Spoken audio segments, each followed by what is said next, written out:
afternoon, FaithBridge Youth. I'm glad that you've joined us today. Just want to say that before I get into this, you want to read the email that we sent out with this video. So make sure you check your email. We have some important updates that we want you to be aware of, and we'll be releasing more information as things come along. But mainly that beginning in July, we're going to start making some new transitions, begin phasing toward a more in-person kind of experience.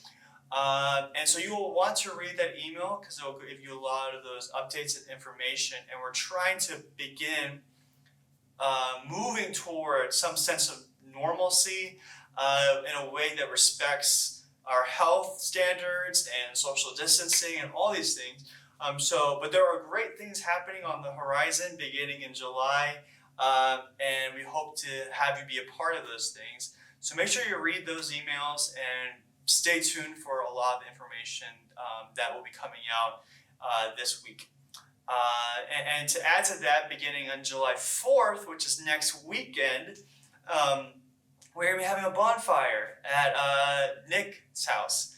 And so we will release more information about that this week, but mark your calendars for July 4th. We're going to come together outside in the backyard, have a bonfire, still respecting social distancing and all those things. So, but we hope that you'll be a part of that. And so we'll release more about that later. So you know that during the season, one of the things that I think sums up a lot of today's climate with COVID and all these things happening is this idea of uncertainty, right? That we don't quite know what this year holds for us, right? We're trying to make plans, we're trying to understand what's happening, but there is still a part of an aspect of uncertainty where we don't quite know what this year holds for us. And considering what's happened this year already, we've realized, right, that things don't always work out the way we think they will, and things happen in life that we're not aware of, and that come take us by surprise. And so we realize, okay, now we have this kind of overwhelming sense of uncertainty, and uncertainty unchecked can lead to fear, anxiety, doubt. I shared with you the story. Recently, I went to do a wedding in Philadelphia. And I got there early and was just wandering around the city. And I thought to myself, because my phone was getting low battery, that'd be fine. I'll just charge it in the car. And I wanted to go find a cool destination that had a better view of the city. And so as I'm driving, my phone dies, right? And my phone, it was plugged in my car. So I was shocked. Oh my gosh, my phone died. And it turns out that the car charger just really wasn't working very well. But you can imagine, I'm driving through a city I don't know. I've never been there before. I don't know anyone. I don't have a phone to direct me, and I can't call anyone for help. So I'm essentially just stranded and kind of lost, and I'm kind of presented with this uncertainty. And I honestly was afraid, right? I was kind of paranoid, right? Running situations and scenarios over and over in my head. Okay, this is what I could do. Maybe I can just wait here and someone will come find me, or I can, go find a shop that's open that I can get a better charger or something like that. So I'm just running scenarios in my head, right? Kind of getting a little anxious about what's happening.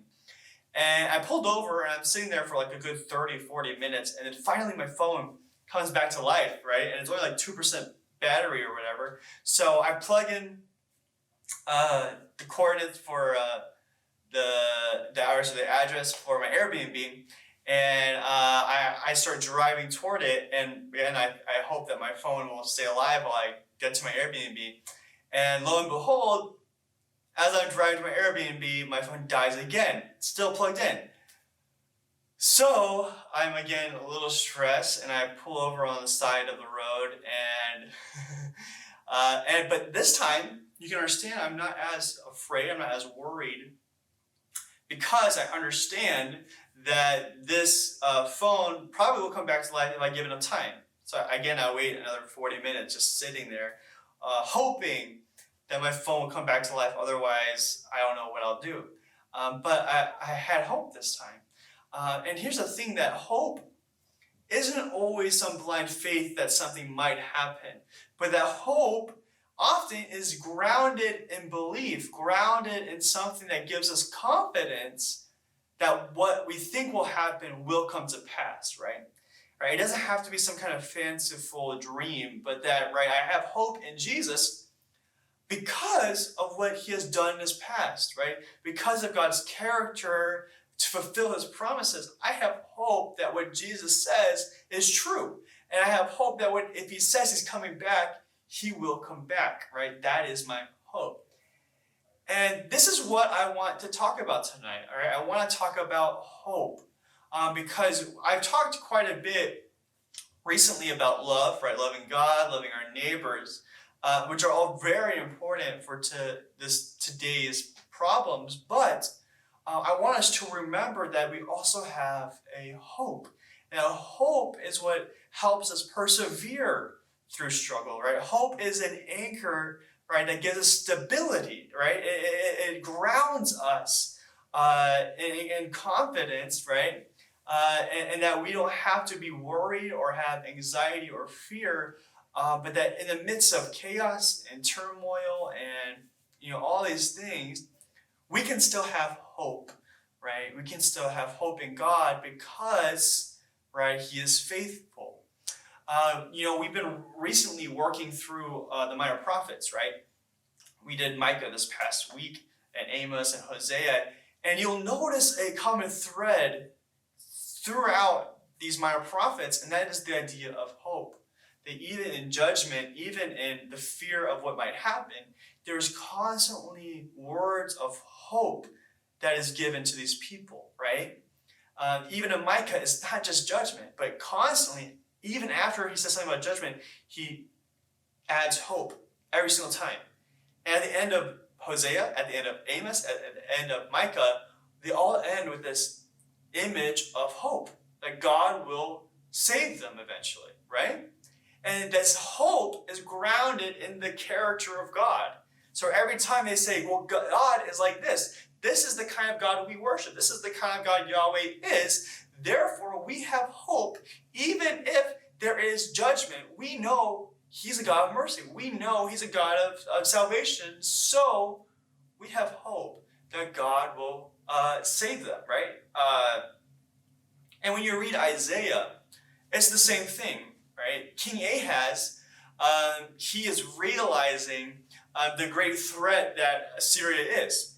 And there are many nations around him who are plotting to fight Assyria, and they're asking him to join them, and he is worried. He's like, I don't think I should do this because we're going to lose. But if I don't join them, then we're still going to lose. So what do we do here? And so Isaiah comes to him, and he does present him a choice. He says, you can trust these nations, but they're going to lose, and you will lose with them. Or you can trust in God, right?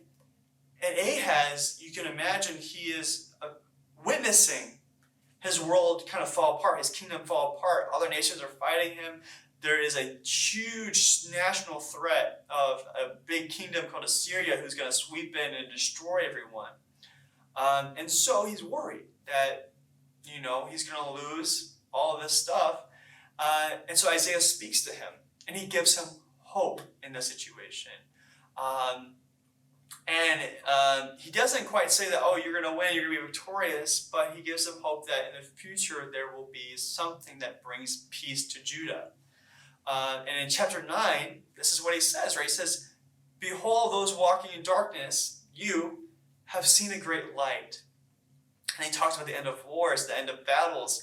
And then he adds this last part about a new, someone who come who will bring peace, right? In Isaiah 9, it says, for to us a child is born, to us a son is given, and the government will be on his shoulders, and he will be called Wonderful Counselor, Mighty God, Everlasting Father, Prince of Peace. Of the greatness of his government and peace there will be no end. He will reign on David's throne and over his kingdom, establishing and upholding it with justice and righteousness from that time on and forever. The zeal of the Lord Almighty will accomplish this. So what does Isaiah do when Ahaz is worried, when Ahaz is scared? Isaiah gives him hope. Right? And this hope is in a child. But the thing is, we don't know who this child is. We don't know when he will come, if this child is born, if this child is yet to be born, if it will happen even in his lifetime. Ahaz doesn't have certainty of that. But he does know that God has a promise that he will fulfill, that God will bring up this child who will claim David's throne, who will establish peace and justice and righteousness forever. And we know now that Isaiah wasn't talking about any king, normal king. He was talking about Jesus, right? When you read the Gospels, they say, this is the guy we've been waiting for, right? This is the guy from Isaiah.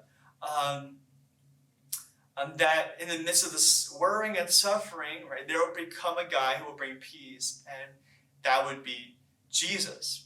But I want you to understand the significance of this, right? As it is with the other prophets, that the hope that God gives them, it speaks to their specific circumstances, right? It gives them clarity on how to respond to their problems, right? It's not just about some future thing that they're just going to wait for, but it's that future thing that helps them decide how they're going to act now, right? What are they going to do now? That the problems of Judah is facing its war and its battle, and Ahaz has a choice. How is he going to respond to this battle, right? And God's promise is peace to that, right? It's ending war. It's ending battles. It's bringing together people so characterized by violence toward one another and bringing peace and harmony. It's a message that gives them hope. And the reality is, Judah still falls in the end, right? In the end, they are destroyed, not by Assyria, but another country, Babylon, and they're taken into exile, right? So they still face the struggle of losing their kingdom no matter what in the end. But even through that exile, that hope in that child remains, right? It carries them on. And then when Jesus comes on the scene, people like the disciples, they realize this is the guy that Isaiah was speaking about. That it wasn't just Hezekiah, but even through the exile, there's this hope that God would save them. And that never changed, that God will help them in their time of need. So it's in the same way, right? Hope gives us confidence to persevere through our trials. And it may not mean fixing the exact problem in this very moment, but it is the confidence to persevere through these trials, through time, as we anticipate and wait for Jesus' return. That whatever our circumstances are, that this hope, right, it gives us stability, it gives us, keeps us grounded during times of hardships, during times of trial. And like Ahaz, right, we always have a choice. We can trust in things like allies, things like military, things like our society, our jobs, or whatever, and we can trust in these things that, you know, they will keep us safe. But there's a reality that Isaiah is talking about, is that there is no hope apart from God. Right? There is no hope for them. Their country will fail them. Their government's going to fail them. Their people, their friends, they fail them. Right? But their only hope is in God and His promises. And in the same way, when we're faced with so much uncertainty, we're faced with so many trials and many things happening, we're constantly asking ourselves the questions, who do we put our hope in? Right? Is it the systems? Is it the government? Is it the leaders? Is it who do we put our hope in that these things will come to peace, right? That they will be fixed. And as people of faith, right, what Isaiah is showing us and what even the New Testament shows us is that we put our hope not in the things that are temporary, the things that are fragile, the things that will pass eventually, but that we put our faith in God who is eternal. We put faith in a God who is always faithful, a God who never fails us. That is who we put our hope in, right? And so during these times where we ask ourselves the questions, where do we put our hope? Right? And how does this hope shape our lives? How does this hope shape the way we respond to the problems today? And how does it energize us to keep our faith? Those are the kinds of questions we need to be asking. And I just want to challenge you, right? Put your trust in God.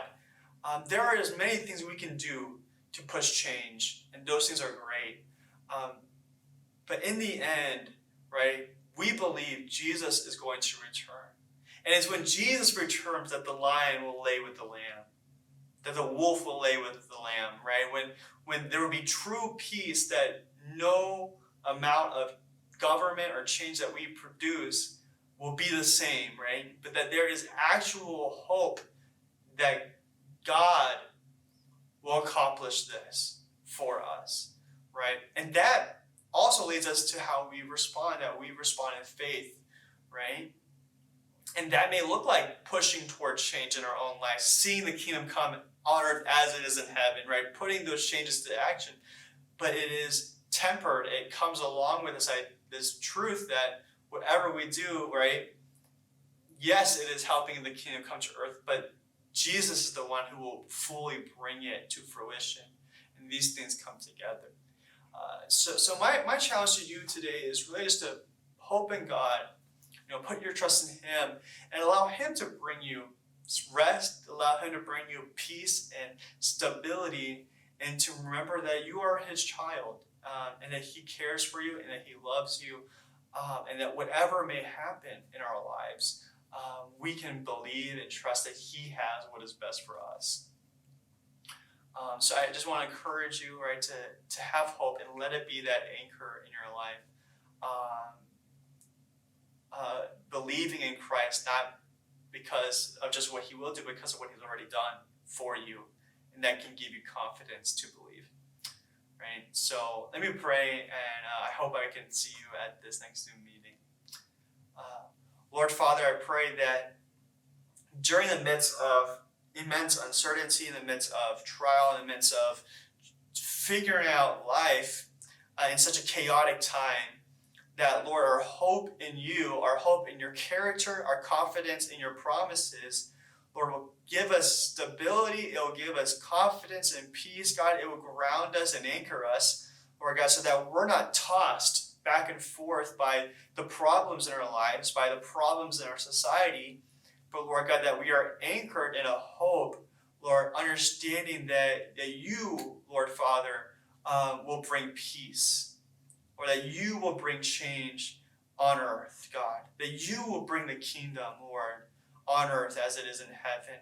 So, God, that is our prayer, Father, and that hope will begin to be realized even now, Lord, as we walk with you, God. So, God, I pray that you would be with our students, Father, Lord, that you would give them peace, Lord, that there will be no doubt or fear or anxiety, but, Lord, that they can trust in you in these moments, Lord. So we love you, God, and we praise you in your name. Amen. Amen. We love you guys, and I hope to see you at the Zoom meeting. I want to make it